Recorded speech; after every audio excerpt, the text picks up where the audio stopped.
सबसे पहले बहुत मुबारक हो आपको और इंडिया को कि आप लोगों ने वैक्सीन जो है कोरोना की वो इंट्रोड्यूस कराई है और कई दूसरी कंट्रीज को भी दी है। और जहां तक मैंने सुना है, एक दो जगह मैंने सुना कि चाइना ने जो वैक्सीन बनाई है उसके मुकाबले में इंडियन वैक्सीन जो है वो ज्यादा स्ट्रांग है और लोग ज्यादा कॉन्फिडेंस शो कर रहे हैं। तो मेजर साहब, क्या समझते हैं आपके कई कंट्रीज ऐसी हैं जहां पर चाइना ये समझ सकता है कि थ्रेट समझ सकता है इंडियन वैक्सीन को अपने लिए, क्योंकि वहां पे अगर लोगों ने इंडियन वैक्सीन को ज्यादा प्रेफर किया और चाइना को ना किया, तो कई जगह पे ऐसा आपको लग रहा है कि आप लोग चाइना को काट पाएंगे किसी और कंट्री के साथ रिलेशंस में? आरजू जी, हमारा कभी ये इंटेंट नहीं था कि हम काटें। जैसे कि मैं एक और यूट्यूब चैनल में भी बता रहा था, जब ये सवाल पाकिस्तानी होस्ट ने पूछा मुझसे, तो जैसे चाइना की पॉलिसी है कि हमने किसी को कर्ज दिया, जैसे श्रीलंका का हनुमान टोटा पोर्ट है, और हनुमान टोटा पोर्ट चाइना के साथ अब 99 साल के लिए हो चुका है, और भी दीगर मुल्कों में, अफ्रीका में खास तौर से ऐसा बड़ा हुआ है चाइना के साथ। लेकिन इंडिया ने इतना इन्वेस्टमेंट करा है, चाइना जितना नहीं करा, पर कोई ये नहीं कह सकता कि हमने उनकी जमीन हड़प ली। सिमिलरली विद वैक्सीन, हमारा इंटेंट है मदद करना, साथ में डिप्लोमेसी भी है, इसमें कोई शक नहीं है, क्योंकि हर एक मुल्क करता है, हम भी करते हैं। पर अगर कोई बोले चाइना को काटना है, देखिए साहब, जिस दिन चाइना से वो वायरस निकला था, चाइना उसी दिन कट गया था। आप चाइना अगर कोरोना की वैक्सीन, माफ कीजिएगा, अगर कोविड-19 की वैक्सीन पूरी दुनिया में मुफ्त भी बांट दे, फिर भी क्या ये लोग भूल पाएंगे कि वुहान से ये वायरस निकला था? नहीं भूल पाएंगे। It is the Chinese virus. Trump गलत नहीं कह रहा था, वो है चाइनीज वायरस। तो ये चीज है। और जहां तक इंडिया की बात है, हमारे लोग हैं जिन्होंने ये वैक्सीन बनाई है रिकॉर्ड टाइम पे, और काफी लोगों ने, WHO ने आज ट्वीट करा है, यूनाइटेड नेशंस ने थैंक यू बोला इंडिया को कि आपका वैक्सीन बहुत अच्छा है। आई थिंक वर्ल्ड का बेस्ट वैक्सीन इसको मान रहे हैं, और मुल्कों को भी नेबरहुड में काफी दिया है, मुफ्त में दिया है। और जैसे कि मैं अक्सर कहता हूं कि दर्द देने वाले से दवा देने वाला ज्यादा बड़ा होता है। तो चाइना ने दर्द दिया, हमने दवा दी, और इसमें कोई कंपटीशन नहीं है। देखिए, लोगों को पता लग जाएगा। हमारे पास शायद उतने असासे ना हो, उतनी मोटी चेकबुक ना हो जितनी चाइना की है।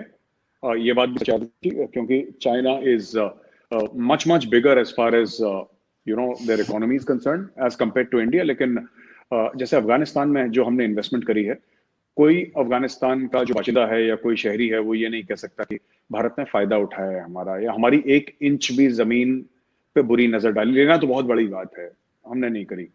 तो ये हमारी वैक्सीन की भी यही कहानी है। This is the way Indians are, and this is the way और successive governments, not just Modi सरकार, इसके पहले भी जो सरकारें थी हमारी, लगभग ये पॉलिसी में कंटिन्यूएशन है कि ये हम लोग नहीं करते ये सब चीजें।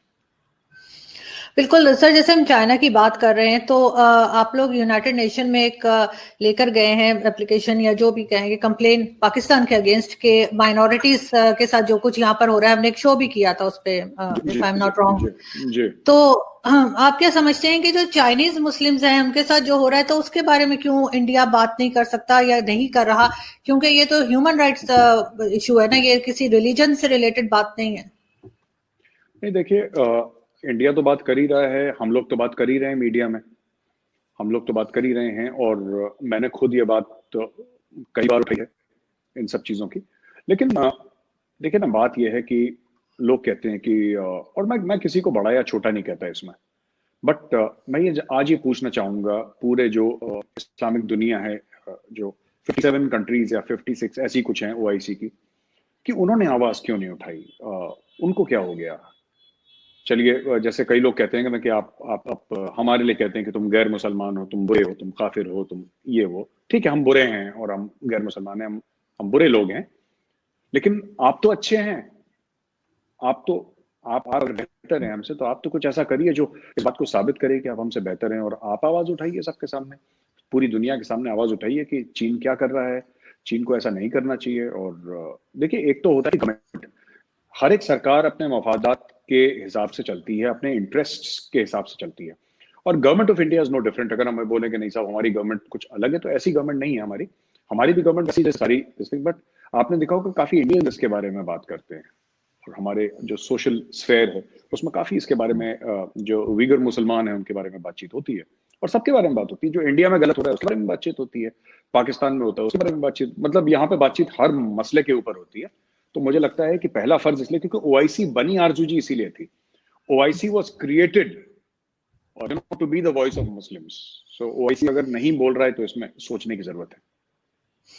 उसमें हो सकता है ये वजह भी हो कि क्योंकि चाइना से अक्सर सबने ना सही लेकिन पाकिस्तान ने तो कम से कम बहुत कर्जा ले रखा है और पाकिस्तान एक प्रेशर में है, तो पाकिस्तान तो मेरा नहीं ख्याल कि इस पोजीशन में है कि वो बात कर सके चाइना से। लेकिन अगर हम सिर्फ ह्यूमन राइट्स का देखें तो वो तो किसी मजहब के लोग भी बात कर सकते हैं, कोई भी कह सकता है उनके लिए। बिल्कुल बिल्कुल आरजू जी, आप बिल्कुल ठीक कह रही हैं और बोलना भी चाहिए। इंडिया की गवर्नमेंट को भी बोलना चाहिए। जहां तक आप कह रहे हैं कि आपने बहुत सारे पैसे ले रखे हैं चीन से, बात सिर्फ पैसे लेने की नहीं है, क्योंकि पैसे पाकिस्तान ने अमेरिका से भी बहुत ले रखे हैं, सऊदी अरब से भी बहुत ले रखे हैं, और चाइना से तो अभी लेना शुरू करा 20-30 साल से।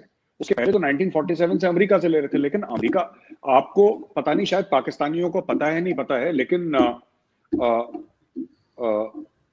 ये जियाउल हक साहब के टाइम पे तो अमेरिकन एम्बेसी में इस्लामाबाद पर अटैक हुआ था, आपको अगर याद हो तो।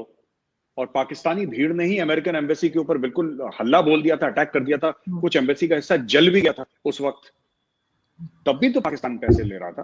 तो ऐसी बात नहीं, मैं सिर्फ आपको बताता हूं, इसमें फर्क ये नहीं है कि पाकिस्तान ने किससे पैसे लिए, वो मसला है ही नहीं यहाँ पे। बात यह है कि अमेरिका टॉलरेट करता है, चाइना टॉलरेट नहीं करता। अमेरिका फिर कहता है आपको डू मोर। ये अमेरिका आएगा, उसके केरी लूगर बिल आएगा, उसमें बोलेंगे डू मोर। हिलरी क्लिंटन आएगी, बोलेगी डू मोर। ओबामा आएगा, बोलेगा डू मोर। ट्रंप आएगा, बोलेगा डू मोर। अमेरिका बोलेगा डू मोर, चाइना बोलेगा डू एज आई से। मोर और लेस का मतलब नहीं है चाइना के साथ। तो पैसे जो है ना, वो सऊदी अरब से भी लिए हैं पैसे, अमेरिका से भी लिए हैं, चाइना से भी लिए हैं। लेकिन चाइना को पाकिस्तान इसलिए नहीं बोलेगा क्योंकि चाइना का रिएक्शन बहुत खराब होता है।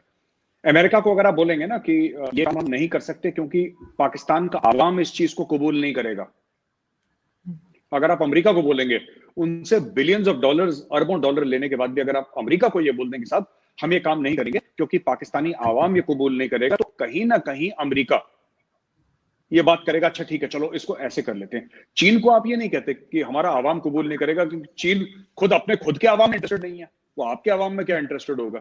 तो चीन तो बोलेगा साहब आपने हमसे पैसे पकड़े, आप काम करिए। तो माइंडसेट का इशू है ये आरजू जी।